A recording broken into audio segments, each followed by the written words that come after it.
Hey, it's Webs here, and it's time to take a deep breath and embrace the incredible scaling of Onyxia's fire damage, where we use Onyxia's second ability, Deeper Breath, to actually scale up the fire damage we do in the following turn, and use Gigi's first ability to scale up the healing that Onyxia actually receives, thus allowing us to do a humongous push turn where we're doing 40 plus damage with both AoEs.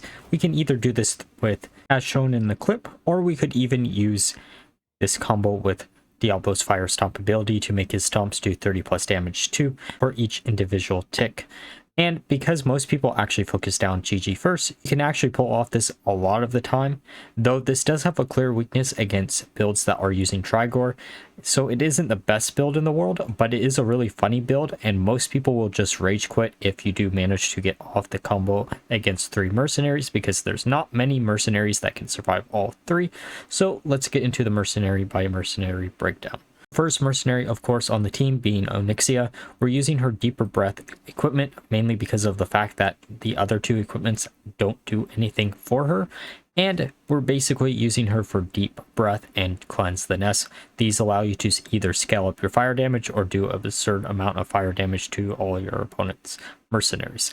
The next mercenary on the team is Gigi. We're using Blazing Ban as his equipment to increase the scaling on our healing ability on Onyxia and himself by a little bit more than you normally would.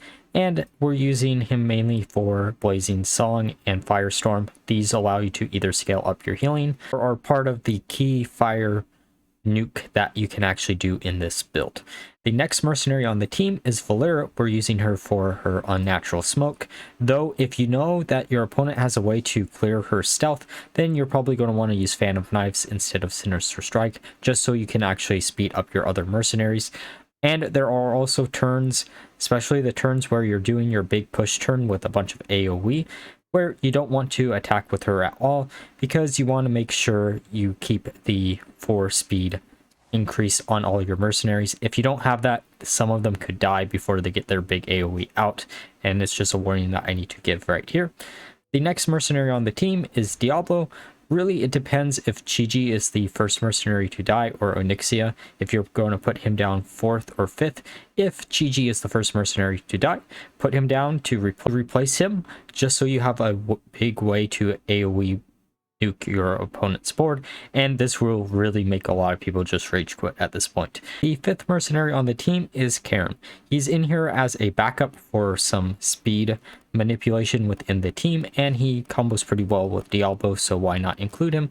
He's a strong enough mercenary on his own and diversifies the overall damage output of this build by a little bit, which is the reason why we want to use him. And finally, we're using Cookie. Cookie's in here to increase the survivability of your other mercenaries, because Gigi and Onyxia are really weak overall stat wise when it comes to their HP, and they're easy to remove if you don't use appetizers as Cookie's equipment. With that all being said, let's look at some games. Okay, so it looks like they're an even team, so that means we're just going to put down our normal start anyways.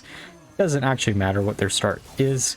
We always are going to want to start with these 3 mercenaries, and probably always in this order, though it doesn't really matter if you put Onyxia where on the board, because you're not actually trying to tie anything with her. And sometimes you might want to not actually attack with her, but we are going to attack with her here because there is a very small likelihood that they're actually going to be able to kill Onyxia on the first turn, even if we do attack. Though Valeera could die in theory, but that's still fine as long as we can get our key combo off. And we are trying to go and get local R as low as humanly possible.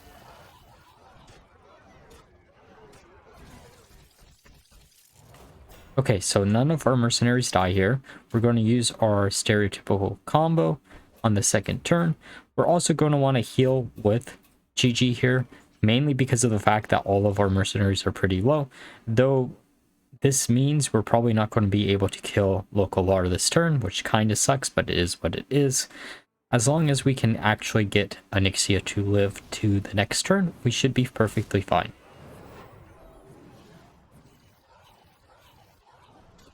I'm assuming one of their bench is going to be Sylvanas. Okay, they do kill the Valeera, and they do kill Chi, but that's perfectly fine. We have an even funnier combo of Diablo and Cairne. Going to use Cleanse the Nest, Endurance Aura, and Fire Stomp, and then just nuke the board completely. Behold, the apocalypse of Diablo. Okay, they're actually not going to give up, which is kind of a shock. Okay, so they do have Sinestra, which might be a little bit of a problem, though we are going to try to get the combo online again because it's real funny, and we should be able to get Sinestra really low, even if we can't. Killing Sylvanas might be a good option too. It really just depends. We do have the one mercenary on the bench, so it shouldn't matter too much, and it does look like we're going to get the combo off again. So this is going to be really funny. I'm shocked they didn't give up after the first one. We're going to stomp our way to victory with 2 combos, and I would give up at this point if I was them, and they probably are about to. Or not, they're just going to allow the combo to go off once again. It's not as big as last time, but still really funny. Alright, time for a game where they're an even team. So we don't really have a good idea what they're going to be. There's a lot of builds that they possibly could be. If it's a Trigore build, it's going to be a little bit more difficult. But in theory, we can actually win those. I've gotten pretty close to winning them a few times in the past. It's just very hard to actually pull off. So it's actually nature. I haven't seen nature in quite a while. We're going to focus down the Malfurion first, which won't kill him this turn. This build does have the weakness of not having a really strong turn 1 game, but we should be able to finish him off next turn no matter what, even if we're just setting up 2 out of the 3 mercenaries. Okay, so they're going to get real low. Ooh, down to 4 HP, and probably going to heal back up to about 20-ish HP. They're going to focus down Chi first, which is a huge mistake. And we can just be a little bit greedy because they don't have too much of damage output yet. That isn't the strength of nature. They scale their damage eventually, so as long as we can get our full combo off, we should be able to nuke their entire board. And I don't really care if Chi dies either, so. Okay, using Blazing Song, which gets rid of the Malfurion. And then Valeera hits into the Guff. We heal the Onyxia to full. And next turn, we should be able to nuke their entire board. Probably not going to want to attack with the Valeera, though. Okay, they're going to put down Anaconda. And we're going to use our 2 AoEs and then just pass the turn back. Because this should nuke the entire board. And we're going to get 0 whelps, but they are close to dead, so not bad overall. I wish Chi died 1 turn earlier. We're going to put down the Diablo because we can just fire stomp 2 out of 3 mercenaries out of existence. We're going to put down Tyrande. We're going to heal. Actually, we could do Apocalypse just because it's funny if we save the fire stomp for later. And then we could use the Fan of Knives to finish off the Anaconda.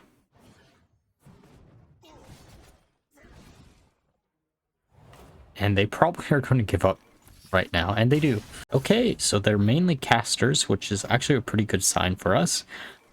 Mainly because of the fact that, sure, we are mainly casters too, but we don't have any mercenaries that are really weak against casters, and it should allow us to have increased survivability with Onyxia and Chi. So they're dragons. That's an interesting start. Even for... Actually, no, I guess it isn't. That was the stereotypical start. We're going to do nothing with Onyxia here, mainly because I have a feeling that they're going to try to use Yulon's first ability on Onyxia, and if we don't do anything, it won't kill Onyxia in 1 turn. Then we can just focus on healing from that point forward anyways. Okay, they are going to focus down Onyxia, which is fine. We're just going to heal her up right here. And then we're going to use Valeera's first ability, though this might be a little bit of a mistake, especially because if they use Yulon's second ability, then we are going to lose the speed increase on Onyxia. which is not what we want to do. We're going to use Cleanse the Nest, Firestorm, and then probably a Sinister Strike just to finish something off, or we could use Fan of Knives. It really doesn't matter here, because our stealth is going to be blocked anyways, so it doesn't even matter if we get the combo off or not. We're going to heal up Yuan, and we're going to instantly nuke her down. We get one whelp, which is pretty good. They do kill our Onyxia, which sucks, but it is what it is. We might be able to pull this off still by putting down the Cairne first, because their Sinestra is actually pretty low overall. We can use the Earth Stomp, and then we could heal, or we could decide to not heal. We're going to try to speed up our other mercenaries. It might have been a better option to not heal with the GG, just so we could have actually allowed our Diablo to come down next turn, but this is fine too. Going to attack to the Sinestra, and then use Firestorm, and then use the Sinister Strike. This should finish her off, though I could be wrong when stating that. Okay, we're going to heal up a little bit more, get her real low, and we do finish her off with a nice Sinister Strike. Alright, so what is the remainder of their team going to be? Well, that's kind of a shock to see that so late into this game. We're going to focus down the Long Shin next. Or we could actually focus down the Zyrilla. And I've screwed up here. I should have actually used or retargeted Chi-Chi's ability, just so we could have got the combo off, but it doesn't really matter too much here, because we can just put down Diablo. And their final mercenary is Cookie, which is fine. We're going to use the Fire Stomp, and then we're going to try to use the Sinister Strike. Okay, they're focusing down Cairne, which is fine, and then we're going to Fire Stomp, almost killing the Long Shin, but sadly not. We're going to probably focus him down next turn. Or we could actually focus down the Nefarian, just because they're going to keep generating tokens, and I don't really want to deal with him. Going to use the Fire Stomp, use the Apocalypse, which kills him, and now we can just finish them off in the next turn or two.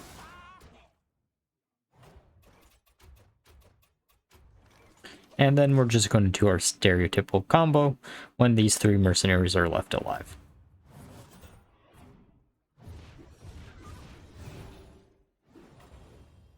And they give up. Alright, now that we're through the games, let's discuss my final thoughts of the build. So overall, this build wasn't the best in the world, but it really shocked me of how consistent this was actually, as I expected this to be similar to either the Vander build or the Deathwing Zwin build that I put out in the last 2 weeks, but this was more on the levels of the Mr. Smite build that I put out way long ago at this point, where this does have a lot of potential for the future, especially if we see some more speed manipulation for fire or some buffs to Onyxia herself, as right now it currently stands, she isn't the strongest mercenary in the world, and her stat line is the main issue for this. If they buffed up her stat line by a little bit more, she might be a lot better than she is right now. But if you've been wanting to do something with Onyxia, and you thought the idea of having Chi-Chi on the same team where you can actually scale up her second ability would be really funny, this is the perfect team for you, especially because this is a really good team to complete the 17th task of Onyxia, as you are going to do a bunch of damage with Cleanse the Nest on each individual turn, because that's the main focus of this build. With that being said, if you enjoyed the video, please leave a like, comment, and subscribe, and until next time, bye bye.